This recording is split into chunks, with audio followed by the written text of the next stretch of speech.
अजीत कुशवाहा आप लोग के YouTube channel Ajit math classes में आप लोग का स्वागत करता हूं। आइए आज का हम लोग का टॉपिक्स करणी, घात और करणी के बारे में हम लोग जानेंगे। घात और करणी में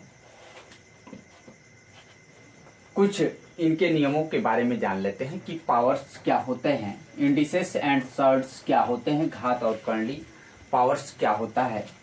तो यहाँ पे कुछ हम रूल पहले जान लेंगे और कुछ यहाँ पे हम लोग इससे संबंधित कुछ सवाल भी जानेंगे। तो सबसे पहले हम इनके नियमों के बारे में हम लोग जान लेते हैं। नियम्स में कि घात का नियम क्या होता है। यदि a टू द पावर यम्स multiply a to the power यंस दिया गया है तो इसका वैल्यू क्या होता है, ये मल्टीप्लाई के रूप में। पहला नियम आपका ये है, फर्स्ट नियम। यदि बेस क्या, ये इस नीचे वाले को बेस कहा जाता है, ऊपर वाले को घात कहते हैं। ये ऊपर वाला वैल्यू क्या कहलाएगा, घात कहलाता है, और नीचे वाला बेस कहलाता है, आधार कहलाता है। इस नीचे वाले मान को क्या बोलते हैं, आधार कहते हैं। ये आधार होता है, ऊपर वाला क्या होता है, घात होता है। तो यदि आधार सेम है और घात अलग अलग दिया गया है तो ये क्या होते हैं, आपस में जुड़ जाते हैं, a to the power m plus n हो जाता है। ये पहला आपका रूल है कि यदि आधार सेम है और घात डिफरेंट है तो ऐसे वैल्यू हो जाता है।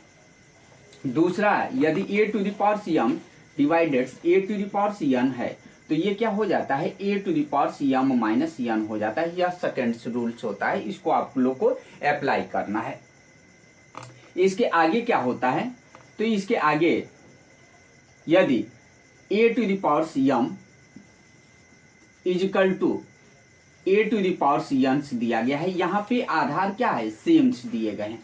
आधार क्या दिए गए हैं, सेम दिए गए हैं। तो इस कंडीशंस में क्या होता है, यह अगर आधार सेम है तो यम बराबर यन होगा। इम्प्लाइड दैट्स इसको यम इजिकल टू यंस लिख सकते हैं, हम इस्तेमाल कर सकते हैं ऐसे अगर आपका दिया गया है। तो यह भी एक आपका रूल है, ये भी एक आपका रूल है। अगला इसमें रूल्स आप ये जानेंगे कि यदि a to the power m to the power n है, किसी पावर का पावर्स दिया गया है तो इसका क्या होता है, आपस में मल्टीप्लाई हो जाता है। a to the power m multiply n होता है, इसको भी हम लोग इस्तेमाल करेंगे। तो ये आपके पावर से संबंधित, घात से संबंधित कुछ नियम थे। अब आ जाइए हम लोग पावर्स, घात कैसे, किसी भी संख्याओं का घात, इसका सिंप्लीफिकेशन करने के लिए इतने रूलों का हम लोग प्रयोग करेंगे। करणी क्या होता है, तो करणी एक तरह से रूट्स होता है, स्क्वायर रूट्स आप लोग को बताया गया होगा। जैसे नंबरों के रूट्स हम लोग जानते हैं, तो करणी को ऐसे रिप्रेजेंट किया जाता है। किसी भी संख्या में ऐसे लगाने को हम क्या कहते हैं, रूट्स कहते हैं। और इसका वैल्यू मतलब उस संख्या पे जैसे अंडर रूट a लिख दिया गया तो इसका मान क्या होता है, a टू द पावर 1/2 आप लिख सकते हैं। यह वैल्यू होता है, तो यह रूट्स होते हैं, ये सर्ड्स होते हैं। आइए कुछ सवालों को हम लोग देखकर इससे संबंधित कुछ सवाल भी हम लोग जान ले। और भी इसमें करणी से संबंधित कुछ नियम है, जैसे शुद्ध करणी, मिश्रित करणी, ये क्या मिक्स सर्ड दिया गया है, और उसके बाद से प्योर सर्ड्स दिया गया है। सजातीय करणी और विजातीय करणी, ये टाइप्स ऑफ करणी के प्रकार होते हैं। इसमें आपको अलग अलग शुद्ध करणी क्या होता है, उसके बाद से शुद्ध करणी में किसी करणी वाली संख्या का परिमेय गुणांक 1 हो तो वह करणी क्या कहलाती है, शुद्ध करणी कहलाती है। इसके बाद से हरों का परिमेयीकरण, रेशनलाइजेशन क्या होता है, तो ये सारी चीजें आपकी दी गई हैं। तो इसके साथ तो हम इससे संबंधित कुछ सवालों को भी देख लें। उसमें एक हमारे पास एग्जाम्पल है, इसी को हम लोग हल कर ले रहे हैं। ये दे रहा है 3 to the power m minus 1 plus 3 to the power m plus 1 equal to 810 दिया गया है। m का वैल्यू ज्ञात करना है। इसको आइए हम लोग हल कर लेते हैं।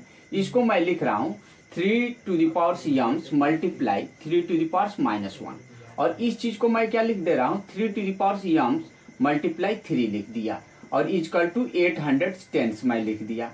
अब देखिए 3 to the power m 3 to the power m दोनों जगह क्या है, कॉमन से, कॉमन ले रहा हूँ। तो 3 टू द पावर m मैंने कॉमन ले लिया, तो क्या बच गया, यह 3 नीचे आ जाएगा तो 1/3 हो जाएगा, और प्लस यहाँ पे क्या 3 ज्यों का त्यों रहेगा, और इज इक्वल टू 800 क्या हो गया, 10 हो गया।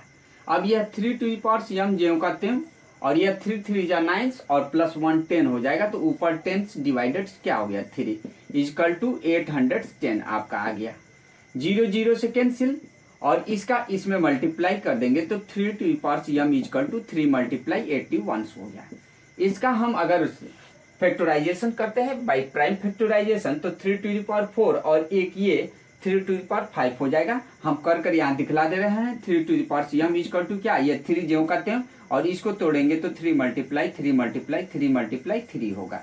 तो देखिए 5 टाइम्स है तो हम लिख दे रहे हैं 3 to the power m equal to क्या हो गया 3 टू द पावर 5। आप लोग को एक फार्मूला बताया गया था, क्या फार्मूला बताया गया तो कि a to the power m equal to a to the power n। तो ये यदि बेस सेम है तो ये पावर्स भी क्या होंगे, आपस में बराबर होंगे, m बराबर n बताया गया था। यहाँ पे बेस देखिए दोनों का क्या है सेम दिख रहा है, 3 3 दिख रहा है, तो ये पावर m इजकल टू कितना आ जाएगा, m इजकल टू 5। इस प्रकार से हमारा क्या वैल्यू m का वैल्यू कितना होगा 5 हो जाएगा।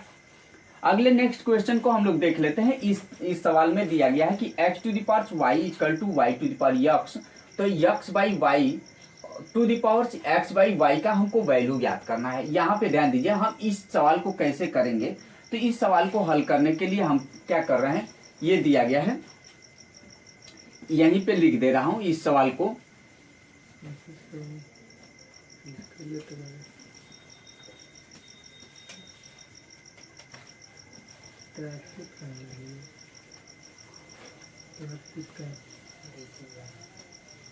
ये सवाल दिया गया है x to the power y is equal to दिया गया है y to the power x। तो मान ज्ञात करना है x by y to the power x by y का वैल्यू ज्ञात करना है। यहां से हम लिख सकते हैं y to the power x equal to कितना हो जाएगा x to the power y। इस चीज को मैंने इधर लिख दिया और इसको इधर लिख दिया, वैल्यू में कोई अंतर नहीं हुआ। अब देखिए हम दोनों तरफ क्या कर रहे हैं, y से डिवाइडेड कर दे रहे हैं, इसके पावर्स में घात में क्या, घात में दोनों पक्षों में 1 बाई वाई से भाग देने पे घात में क्या है, यहाँ लिखेंगे कि घात में 1 बाई वाई से दोनों पक्षों में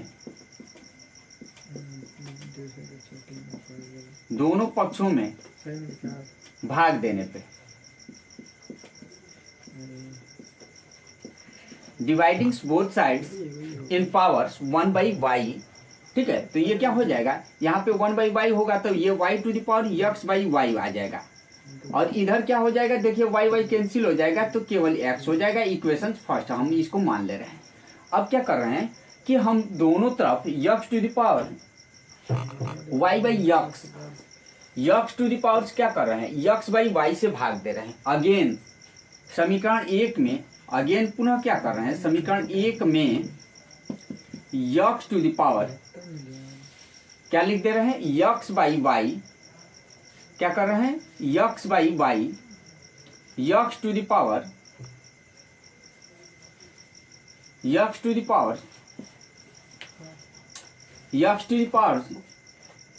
x बाई वाई से भाग देने पे x बाई वाई से भाग देने पे x to the power x by y से दोनों पक्षों में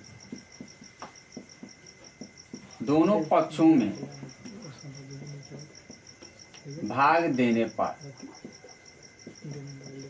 तो दे दीजिए भाग देंगे तो इधर का ज्यों का त्यों रहेगा, y टू द पावर कितना है x बाई वाई है और बट्टे में क्या हो जाएगा x to the power x by y होगा ना, दोनों पक्षों में भाग दे रहा हूं। इधर क्या x ये रहेगा और बट्टे में क्या x टू द पावर कितना हो जाएगा x बाई वाई हो जाएगा। ध्यान दीजिए तो यह भी ये क्या है x to the power y है और यहाँ भी x to the power y है, तो ये पूरे के पावर हो जाएगा अर्थात तो y by x to the power कितना y by x to the power x by y हो जाएगा। और इधर क्या हो जाएगा, ये ऊपर चला जाएगा तो इसका पावर 1 होता है तो x टू द पावर कितना हो जाएगा 1 माइनस x बाई y हो जाएगा। इसको सिंप्लीफाई कर लेंगे तो ये हो जाएगा x टू द पावर कितना हो जाएगा y माइनस x बटा में y हो जाएगा।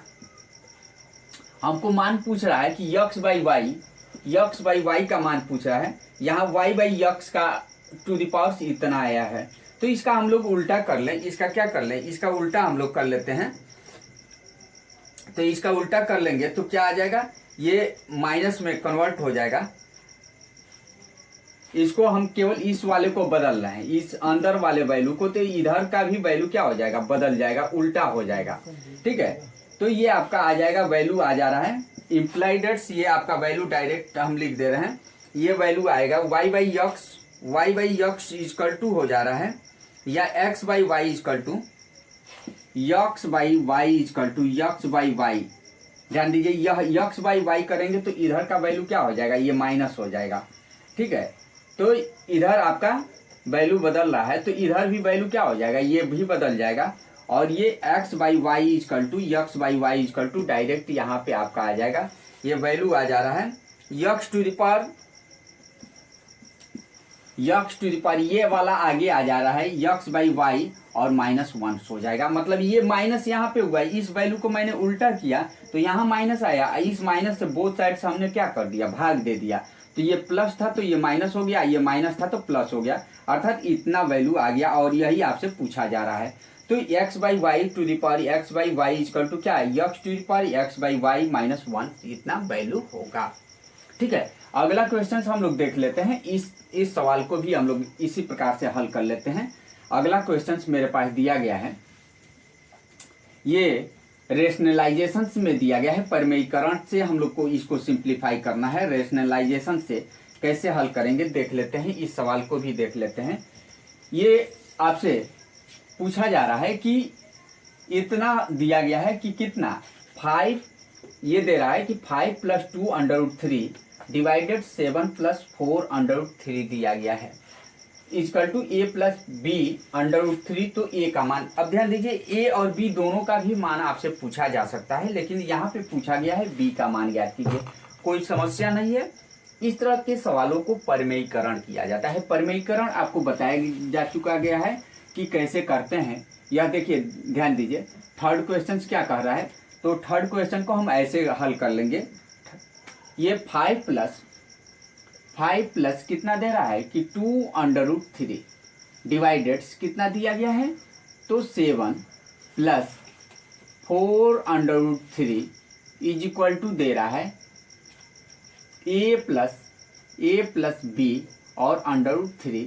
तो b का मान हमको ज्ञात करना है। ध्यान दीजिए, हम इस लेफ्ट हैंड साइड का परिमेयीकरण कर रहे हैं।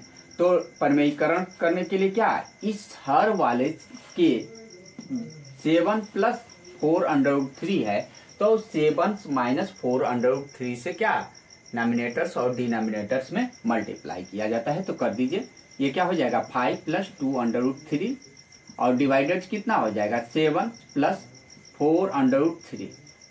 तो इसके अपोजिट से हम लोग गुणा करते हैं, कितना, ये हो जाएगा आपका 7 - 4 √3।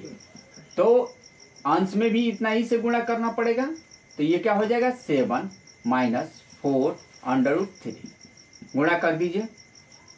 और राइट हैंड साइड में जितना दिया गया है a + b √3 ज्यों का त्यों उतारेंगे।